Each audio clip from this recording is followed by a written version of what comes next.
यद भद्रं तनयासु। नमो आनंद शांति प्रदाता, नमो भू प्राणों के हो प्राणदाता। नमो हे भुआ दुख हर लेने हारे, नमो स्व सुखी भक्त आश्रय तुम्हारे। नमो हे महाब्रह्म आदित्य रूपम, नमो हे जना सृष्टिकर्ता अनुपम। नमो हे तपः दुख नाशक पिता हो, नमो सत्य सर्वज्ञ सबके सखा हो। प्रभु हम सभी अब शरण आपकी हैं, हुई दूर बाधा जो भवताप की हैं, हुई दूर बाधा जो भवताप की हैं। दो घड़ी भगवान का ले नाम तू, दो घड़ी भगवान का ले नाम तू।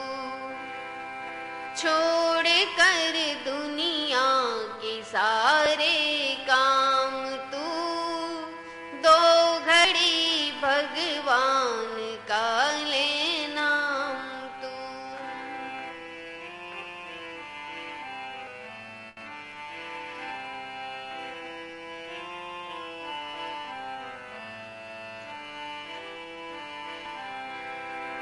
दो घड़ी का ध्यान ही रंग लाएगा, दो घड़ी का ध्यान ही रंग लाएगा। दे समय थोड़ा सुबह और शाम तू, दो घड़ी भगवान का ले नाम तू।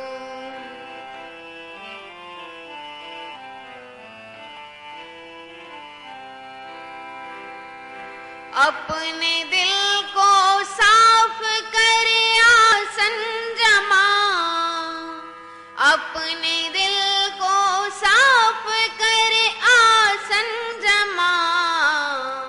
मन की चंचलता को प्यारे थाम तू, छोड़ कर दुनिया की सारे काम तू।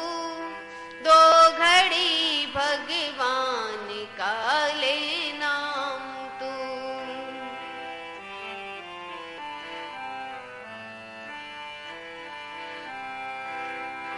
त्याग करे आलस्य को सत्संग में जा, हाँ त्याग करे आलस्य को सत्संग में जा।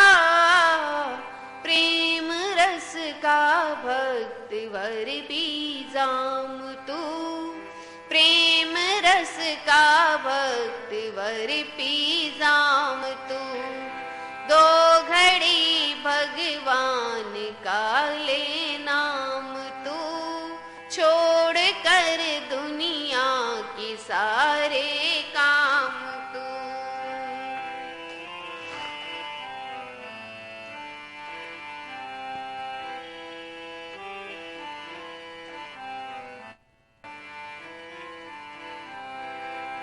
त्याग करे आलस्य को सत्संग में जा,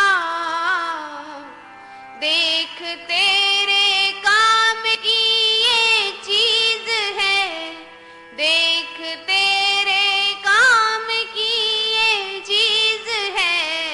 पाएगा दुनिया में फिर आराम तू, पाएगा दुनिया में फिर आराम तू।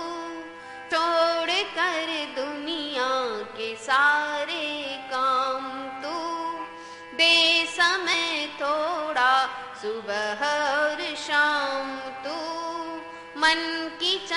चलता को प्यारे थाम तू, प्रेम रस का बतवर पी जाम तू, पाएगा दुनिया में फिर आराम तू।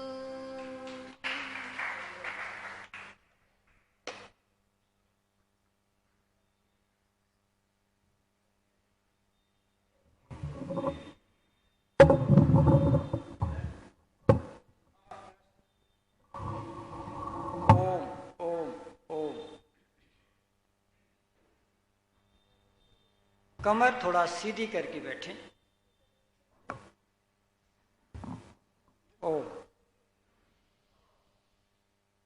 मूलाधार चक्र को खींचते हुए लंबा और गहरा श्वास, जितना लंबा और गहरा श्वास लेंगे उतनी बाहर की शुद्ध वायु आपके हृदय में प्रवेश करेगी और अंदर के जितने भी विजातीय तत्व हैं वो सब बाहर निकलेंगे। आपके मन में शांति, मस्तिष्क में तेज प्रकट होगा। इसलिए आओ एक साथ में लंबे स्वर में ओम का उच्चारण।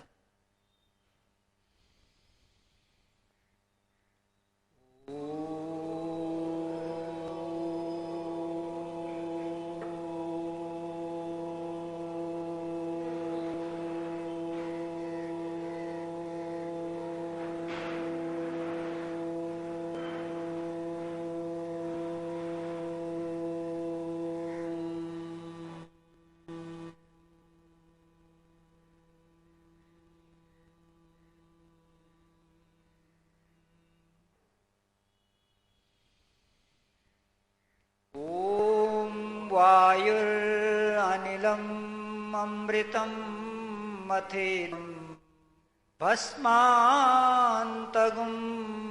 शरीरम्। ॐ कृतो स्मर क्लीबे स्मर कृतं स्मर।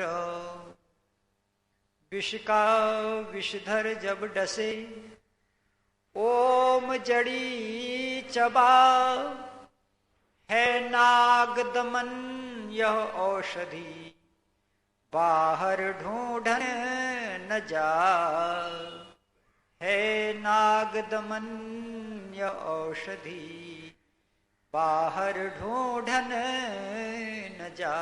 ओम शांति शांति शांति। मंत्र के पदार्थ को सभी लोग मिलकर बोलेंगे। ओम।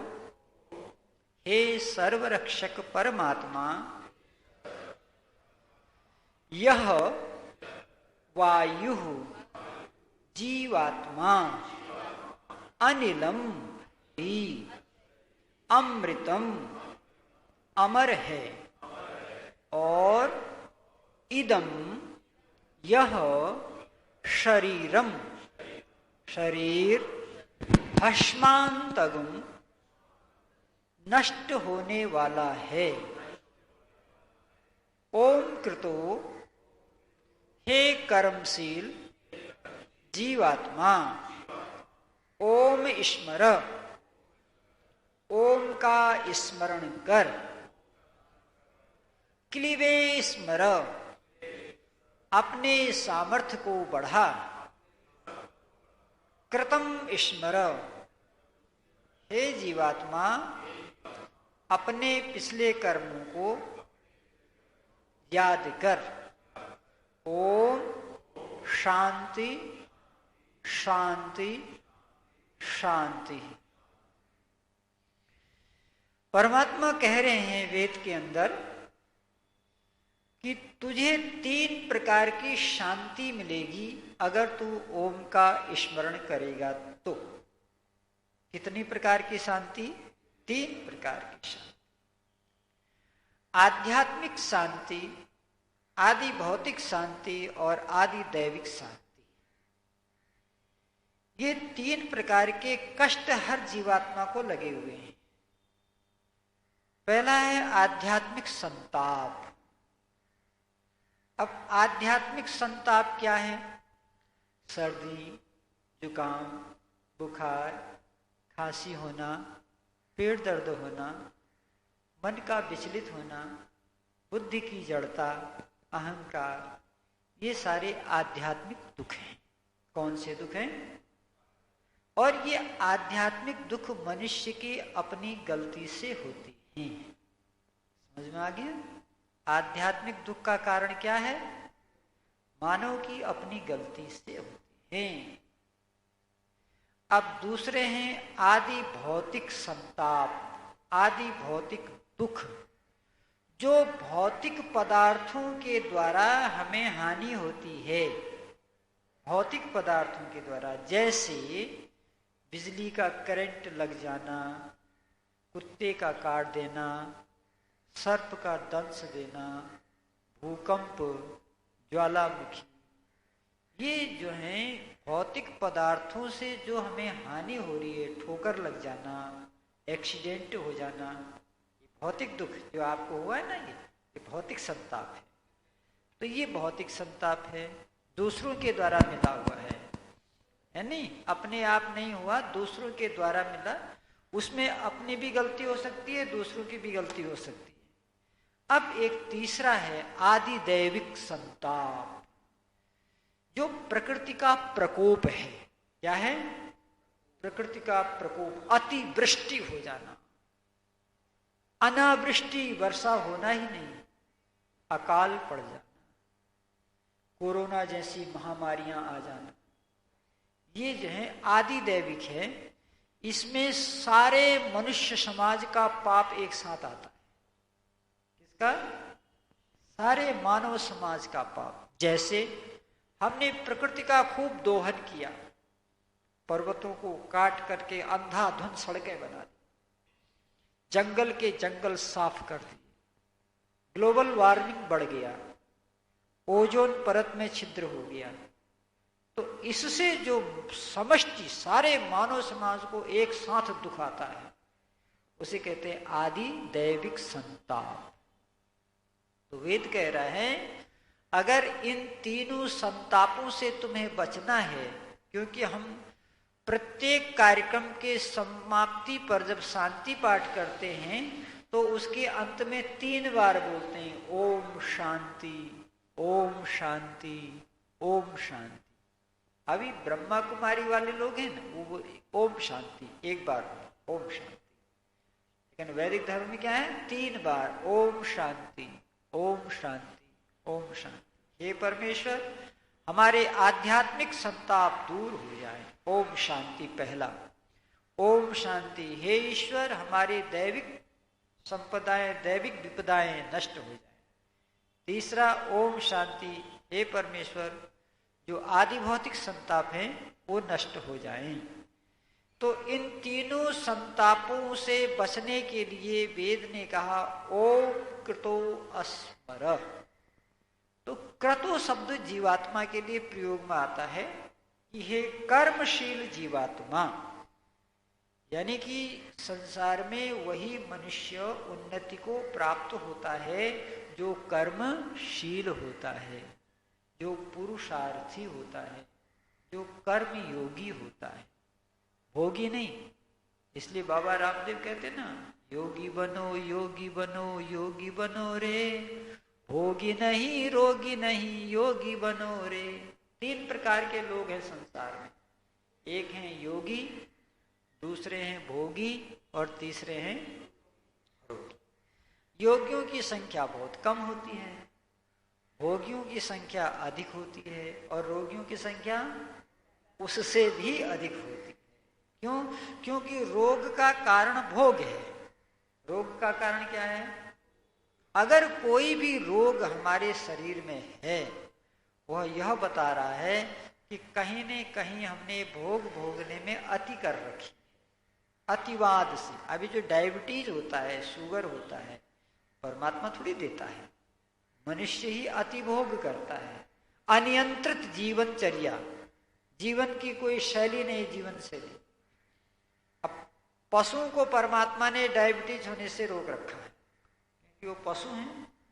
अगर आप भी चाहते हो डायबिटीज न हो तो दो ही रास्ते हैं, एक रास्ता योगी बन जाओ, दूसरे रास्ता पशु बन जाओ। फिर पशु में डायबिटीज नहीं होता, क्योंकि वो पशु पूरा प्रकृति की व्यवस्था में जीते हैं, वो सारी व्यवस्था प्रकृति की होती है।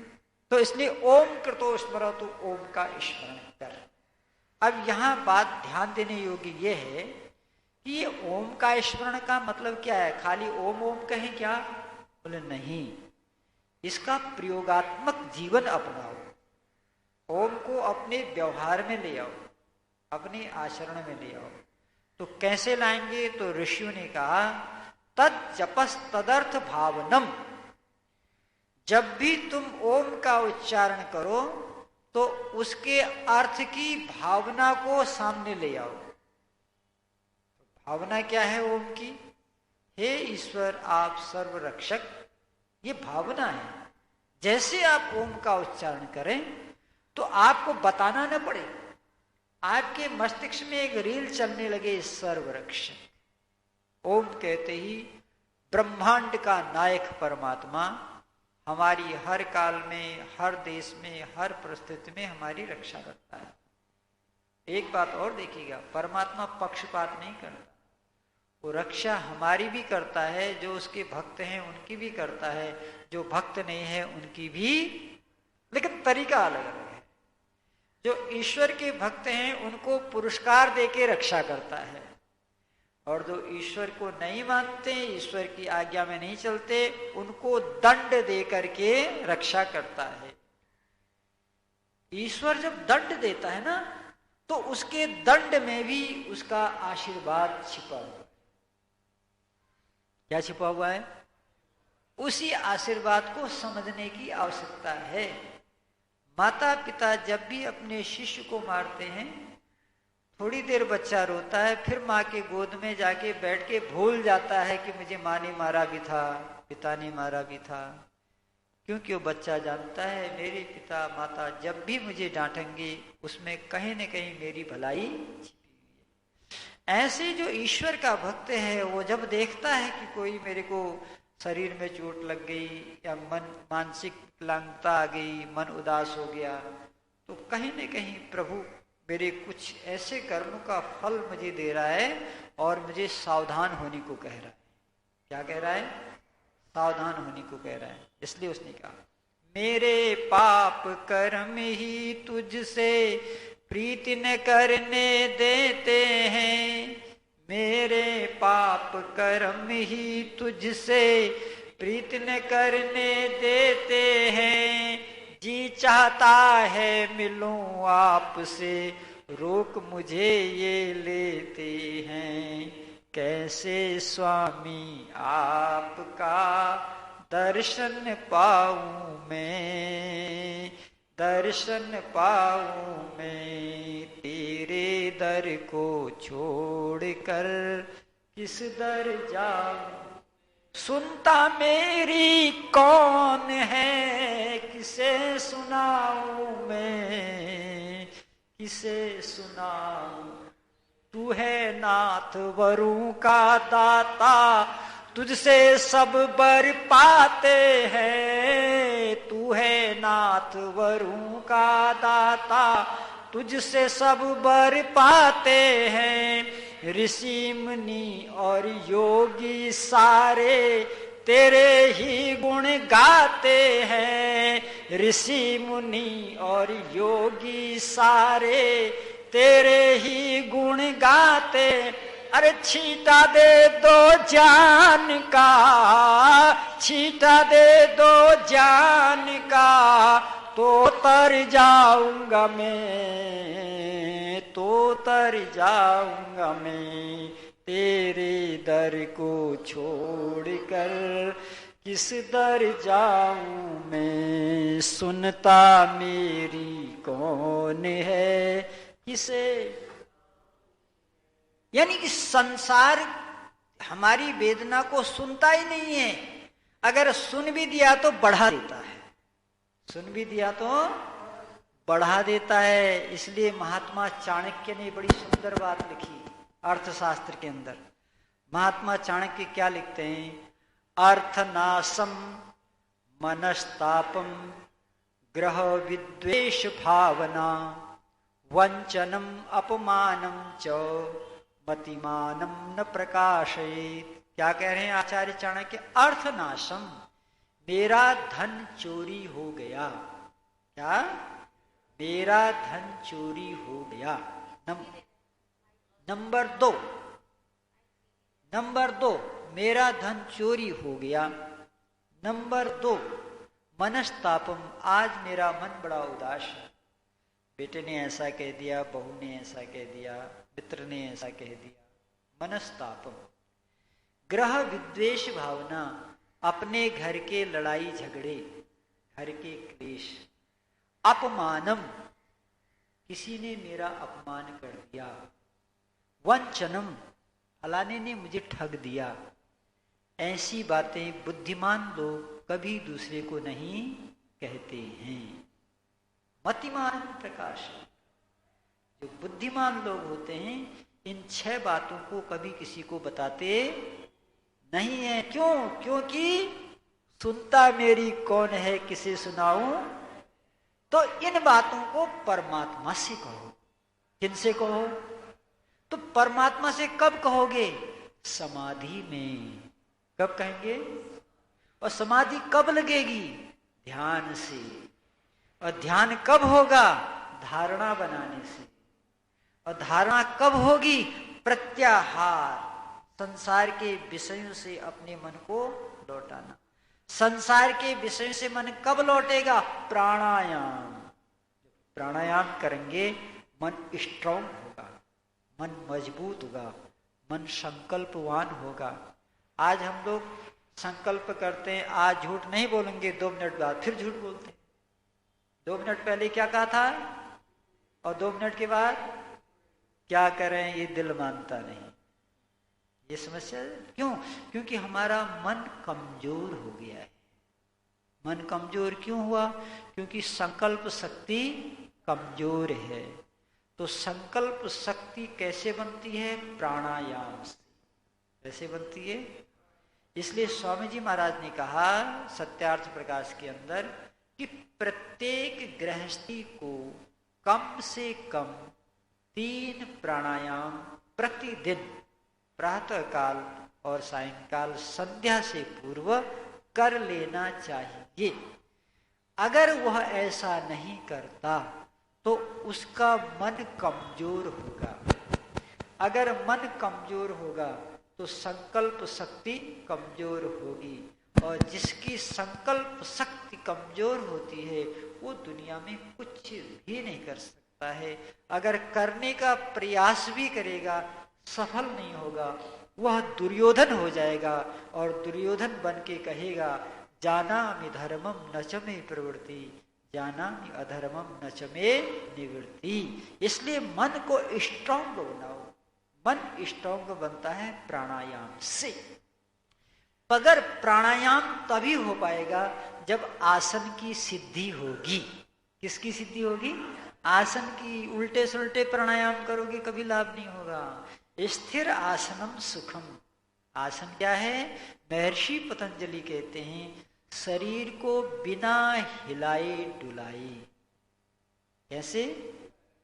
एकदम जड़ की तरह, जैसे ये पाइप खड़ा है, एकदम जड़ की तरह शरीर को रख दो, तब उसमें प्राण अपना कार्य करते हैं। प्राण कितने हैं? 10 प्राण है।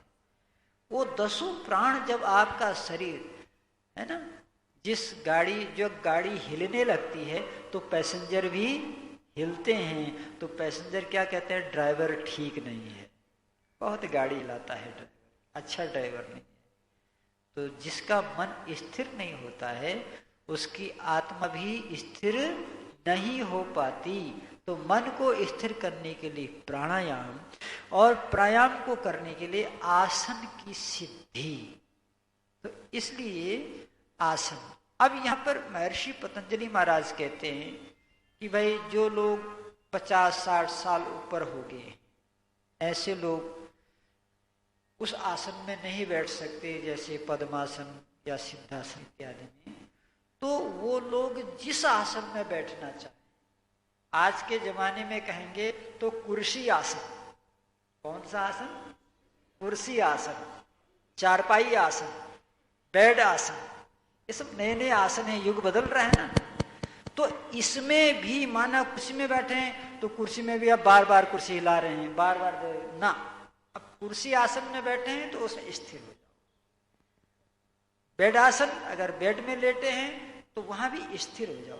तुम जहां भी रहो शरीर को स्थिर करना सीखो। तो आसन हो गया। अब आसन को बढ़िया बनाने के लिए कहते हैं नियम। क्या? जिस व्यक्ति का जीवन नियमित नहीं होता, जिस व्यक्ति के जीवन में नियम नहीं होती, ये प्रकृति नियम से चल रही है, रूल्स ऑफ रोड। जब आप सड़क पर चलते हैं वहां भी नियम है, कृपया बाईं चलिए, कृपया आस्ते चलिए। ट्रक वाले क्या लिखते हैं? कृपया हारन बजाइए, कृपया संकेत दीजिए, आगे बड़ा अंध मोड़ है, सावधानी हटी तो दुर्घटना घटी, असुविधा के लिए बड़ा खेद है। ये रूल्स ऑफ रोड, सड़क में नियम बने हैं। तो आप सड़क में भी जब आप जाते हैं तो नियम का पालन करते हैं, तो जीवन में नियम का पालन नहीं करेंगे? जीवन भी नियम से चलता है। अनुशासनहीन व्यक्ति कुछ भी नहीं कर सकता है। नियम का मतलब है अनुशासन में रहना। अथ योगानुशासनम, पहला सूत्र है। आओ अब उस अनुशासन की ओर चलते हैं जिस अनुशासन में रहने से योग की उपलब्धि हो जाती है। तो नियम क्या है कि हमारा आसन बढ़िया हो जाए? तो नियम है शौच। शौच का मतलब पवित्रता।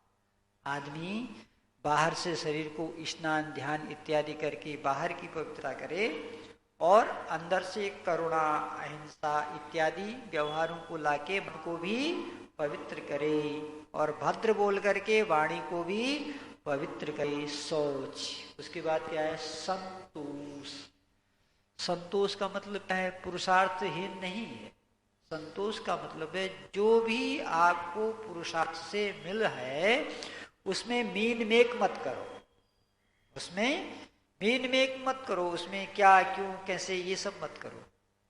आपने पुरुषार्थ किया तो ये सोचो कि यथा उतना परमात्मा ने मुझे दिया है। अगर किसी के पास मेरे से ज्यादा है तो उसकी योग्यता मेरे से अधिक है, इसलिए उससे राग द्वेष भी न करें। शौच संतोष। शौच तप। तप, तप का मतलब क्या है? सहनम सर्व दुखानाम। ठंडी गर्मी लाभ हानि मान अपमान अमीरी गरीबी सबको सहन करना। सहने से विल पावर बढ़ती है। क्या बढ़ती है? इम्यूनिटी पावर बढ़ जाती है हमारी, इसलिए सहन शक्ति होनी चाहिए। तप, सोच, संतोष। स्वाध्याय। स्वाध्याय दो प्रकार का। सत्संग सुनना, सत्संग में नागा नहीं करना। अब क्या है, आपने 4 दिन सत्संग सुना, बोला 4 दिन सुने तो हैं, एक दिन नहीं जाएंगे तो क्या होगा? तो कहते हैं जो 3 दिन का है वो भी गायब हो जाएगा, है ना। तो इसलिए स्वाध्याय रोज करो, सत्संग रोज करो। संतोष, ईश्वर प्रणिधान, ईश्वर का ध्यान करते रहो। उसके बाद अंतिम में है यम। तो आप ऐसे बोलते हैं ना, यम नियम आसन प्राणायाम प्रत्याहार धारणा ध्यान समाधि, मैंने आपको नीचे से ऊपर की ओर ले आया और पहुंच गए वहीं, हम टारगेट में हैं। तब हम ओम का स्मरण करेंगे, जीवन सुंदर होगा। अब कल हम आपको प्रयोगात्मक विधि बनाएंगे कैसे ओम का स्मरण किया जा सकता है। बहुत बहुत धन्यवाद। ओम द्यौ शांतिरंतरिक्षम शांति पृथ्वी शांतिरापः शांतिरोषधय शांतिर्वनस्पतयः शांतिर्विश्वे देवाः शांति ब्रह्म शांतिः सर्वगुण शांति शांतिरेव शांति सामा शांतिरेधि। ओम शांति शांति शांति। जो बोले सो भय। महर्षि देवदयानंद की, गुरुवर विरजानंद की, मर्यादा पुरुषोत्तम भगवान श्री रामचंद्र की, योगेश्वर श्री कृष्णचंद्र महाराज की, देश धर्म पर बलिदान होने वाले वीर वीरांगनाओं की, भारत माता की, आर्य समाज, वेद की ज्योति, ओम का झंडा, वैदिक ध्वनि,